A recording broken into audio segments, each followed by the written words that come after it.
Buenas noches, es un gusto saludarlos en esta noche de martes, darles la bienvenida a Sala de Prensa de Noticias Caracol en vivo, en medio de esta cobertura especial de Noticias Caracol y Noticias Caracol en vivo sobre la muerte del Papa Francisco. Hoy en este segundo día, cuando tenemos más reposo alrededor del fallecimiento del Papa Francisco, estamos haciendo reflexiones y les vamos a contar qué fue lo que pasó en la jornada de hoy, qué es lo que viene, y vamos a hablar con dos expertos conocedores en la materia sobre el funeral y también lo que viene para el cónclave, porque ya se están haciendo los preparativos. Hoy finalmente entonces se conocieron las primeras imágenes del Papa Francisco ya en su ataúd, hecho a la medida justo como él quería con sus especificaciones, y se conoció que el funeral del Santo Pontífice va a ser entonces este sábado a las 10 de la mañana, 3 de la mañana hora Colombia. Para analizar ese tema y hablar, reflexionar sobre este segundo día de duelo global, saluda a esta hora en Sala de Prensa María Teresa Aya, ella es analista internacional de aquí de la casa. Teresita, como siempre un gusto, bienvenida.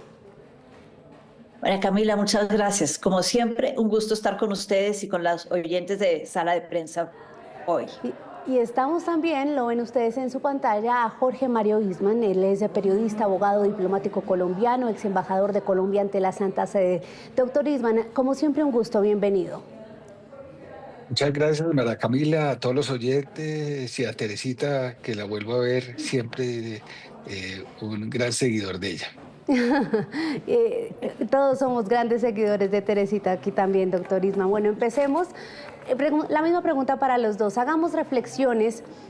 Nos decía una amiga de la infancia del Papa Francisco que hoy ya con más reposo uno puede pasar del tema, bueno, de su fallecimiento a incluso empezar a analizar con más detenimiento su legado y lo que han sido estas primeras horas sin el Papa Francisco en la tierra. ¿Qué reflexiones hace hoy, Teresita, usted un día después?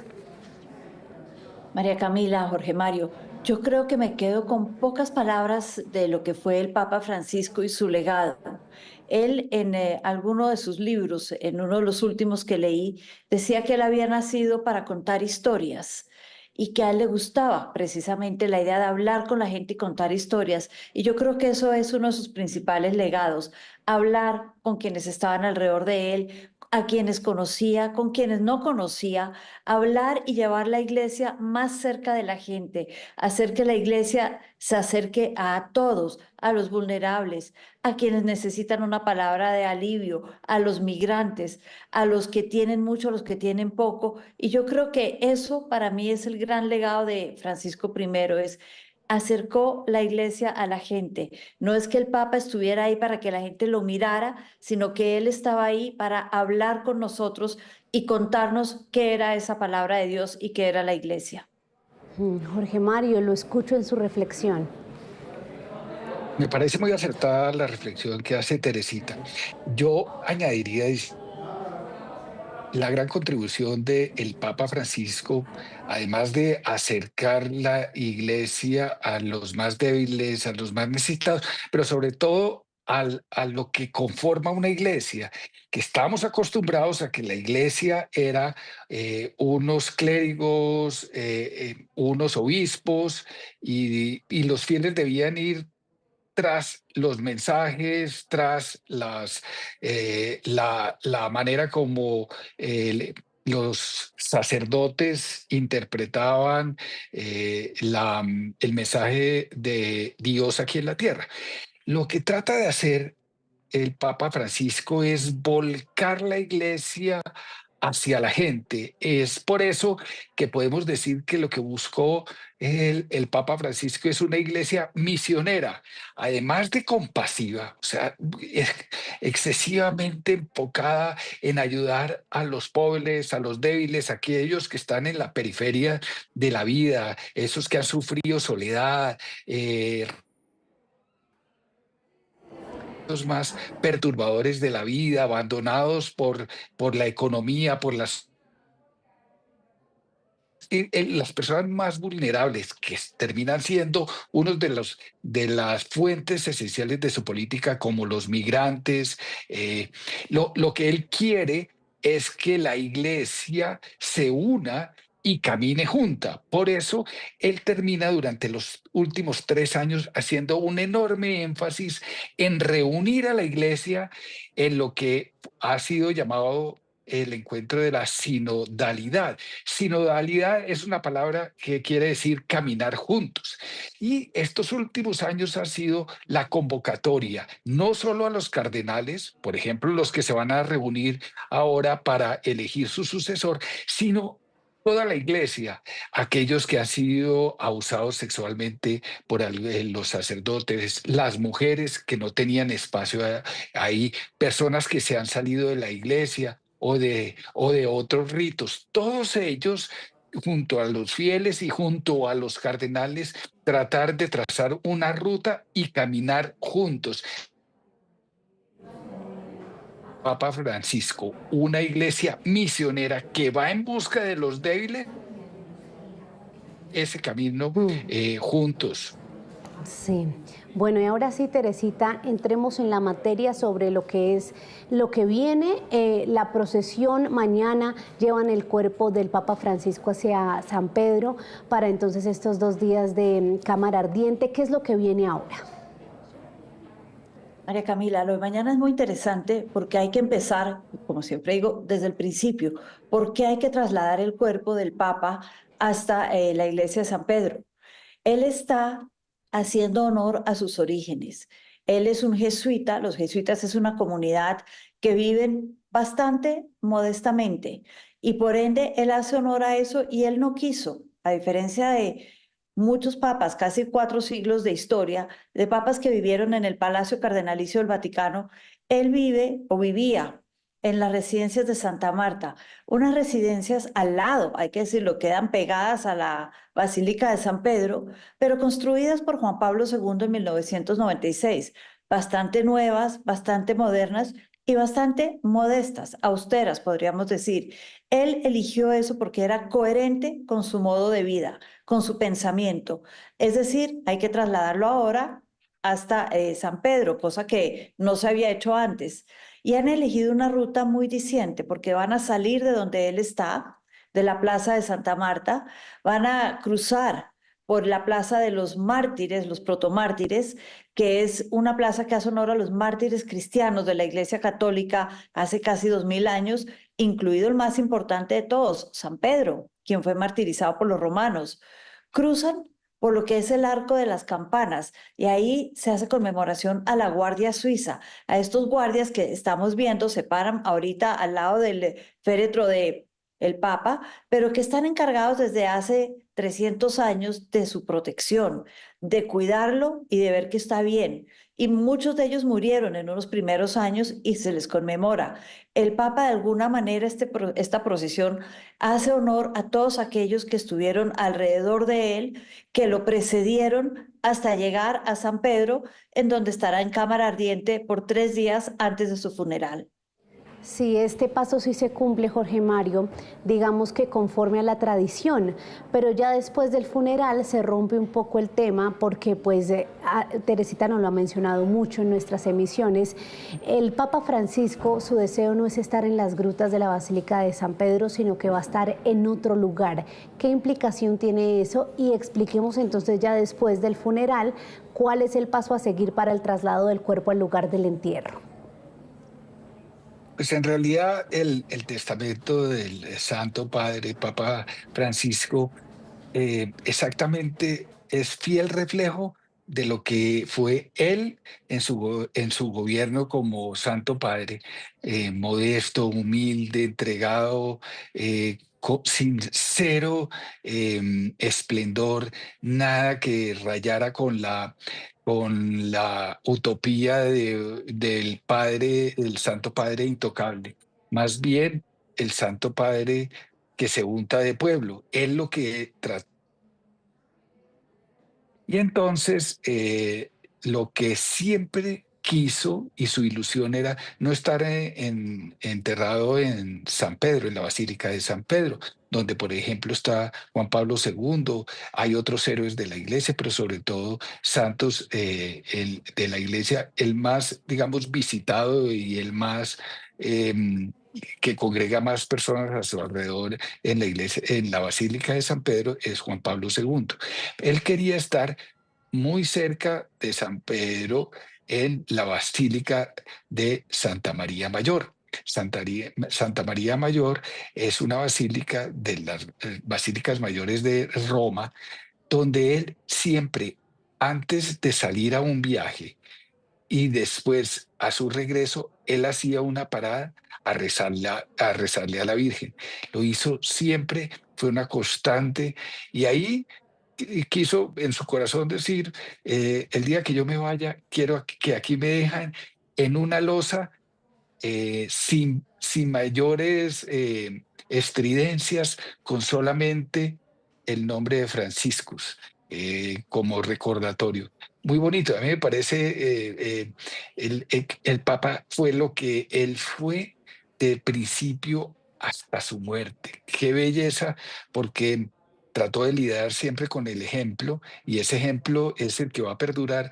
Estoy seguro que va a estar en el subconsciente del proceso electoral que viene a partir de la reunión de todos los cardenales para elegir el sustituto. Qué belleza, sí, un hombre siempre muy coherente con sus principios y lo que predicaba. Teresita, se espera que 500.000 de fieles asistan al funeral de Francisco el sábado a las 10 de la mañana. A los que van a asistir, allí estaremos por supuesto también con nuestro cubrimiento. ¿Qué va a pasar ese día? María Camila, ese día viene primero la misa que va a ser en la plaza de San Pedro, en esa plaza grande. Y si recordamos, a ver, el Papa Benedicto XVI, su misa duró cerca de hora y media. Pero si nos vamos un poquito más lejos, al funeral del Papa Juan Pablo II, fueron casi 3 horas de misa. Y se decía en ese momento, hace 20 años, que fue una misa que congregó a más líderes políticos en un mismo lugar y al mismo tiempo que, por ejemplo, la Asamblea General de las Naciones Unidas en Nueva York.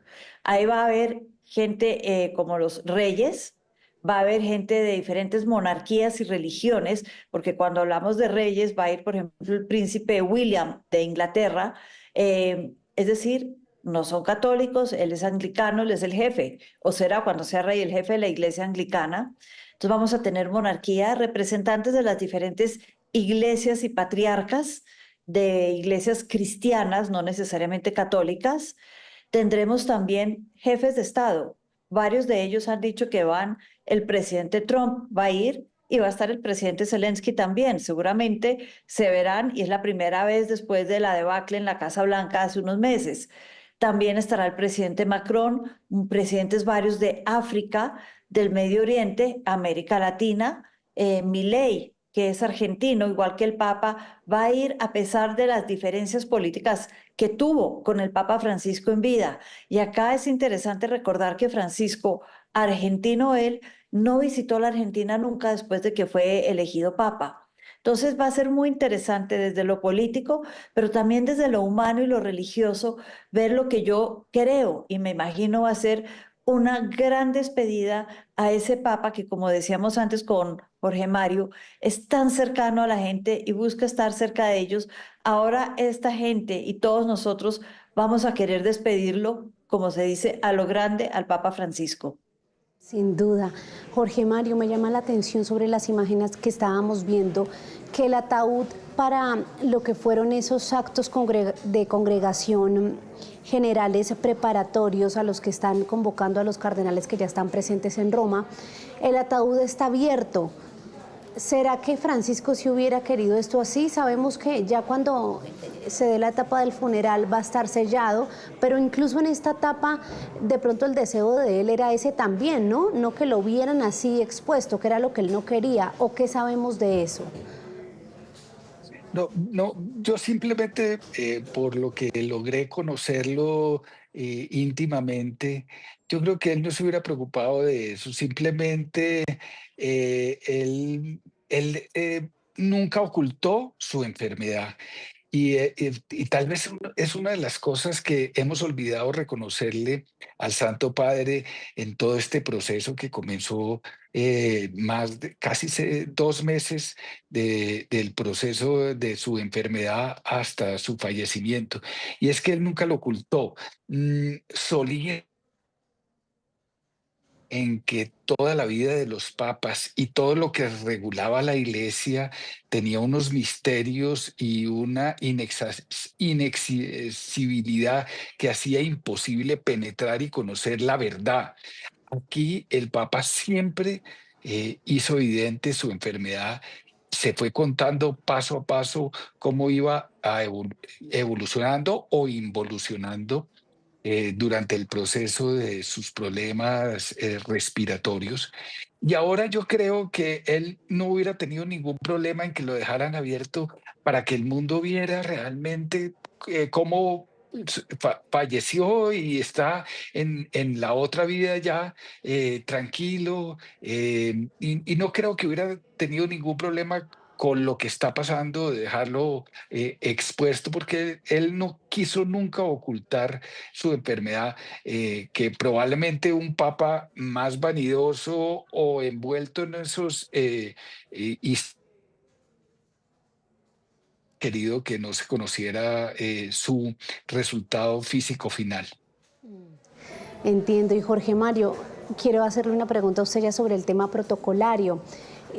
Después del funeral del sábado, ¿cuándo sería el entierro del Papa Francisco? ¿Se da inmediatamente ese día? No sé cómo lo hayan dispuesto en esta oportunidad, pero sí, sí debe ser así. Digamos, el procedimiento es automático, no hay que esperar un tiempo. Lo que sí hay que esperar unos días es para el cónclave, para el procedimiento ya de realizarse la congregación de todos los cardenales y su reunión para votar la sucesión del Papa Francisco, sí tardará unos días, pero el entierro de él, hasta donde me acuerdo de las normas, que no sé si las hayan cambiado para efectos de esta ocasión, era automático el procedimiento. Sí, hablemos de eso, Teresita, porque incluso usted y yo lo pudimos hablar aquí en los pasillos, y es que no tenemos mucha claridad, Jorge Mario, sobre los tiempos para el inicio del cónclave, porque establecieron esta novena, pero se puede iniciar el cónclave, como decían muchos, este lunes, a lo largo de esos días de duelo por el Papa, o el duelo tiene que pasar el novenario, la novena que establecieron, para que después inicie el cónclave. Eh, Hasta donde yo recuerdo sobre estos procedimientos, el tema del duelo es más un tema de respeto que una norma que prohíbe la realización del cónclave. Hay unos días que entre el fallecimiento, y que se decreta el fallecimiento, y la realización del cónclave, pero esos días estaban previstos porque desde tiempo atrás era más complejo la reunión de los 139 cardenales, juntarlos en Roma, la logística que eso implica, el transporte, el traslado, la habitación de ellos, prevista para varios días por si se demora el proceso de votación. Pero creo que en este caso, digamos, el duelo es separado de la fecha de los tiempos en los que se puede hacer el cónclave, que es más relacionado con la fecha en que se decreta efectivamente el fallecimiento. Sí, Teresita, hablemos del cónclave. Nosotros vamos a tener entonces unos días de cubrimiento especial del cónclave, ya independientemente del día que inicie. Entonces, ¿qué puede esperar la gente de estos días de preparación para esa cita en la que, bueno, ya empezarán el tema de las elecciones, del humo blanco, de toda esta dinámica? Pero, ¿qué se espera estos días cuando transcurren a su vez los preparativos para funeral y cónclave? María Camila, hay varias cosas que se me vienen a la cabeza. Lo primero es Chicos. recordar que la Iglesia Católica lleva 2000 años de diplomacia y estas negociaciones que vamos a ver en el cónclave ya de alguna manera han empezado otras bambalinas. Otra es el tema religioso y el cónclave, por ejemplo, se basa en la guía del Espíritu Santo que tiene que darle a todos estos cardenales, 133, hay dos que se han dado de baja por enfermedad a lo largo de las últimas horas, 133 que tienen que elegir con la conciencia tranquila a un papa. Es decir, está el lado religioso, pero por otro lado está el lado, llamémoslo, humano de las negociaciones y deliberaciones. Son momentos de recogimiento en donde debe primar el bien, pero también la administración de la iglesia. Y acá yo creo, y pensaría que vamos a ver un cónclave dividido entre quienes apoyan a Francisco, mucho más reformista, como decía Jorge Mario al principio, por su política con los migrantes, contra los pederastas, a favor de las mujeres, y quienes quieren una iglesia un poco más tradicional a la que estaban acostumbrados. Entonces va a ser interesante ver cómo esto va a trabajarse o manejarse o negociarse en el cónclave.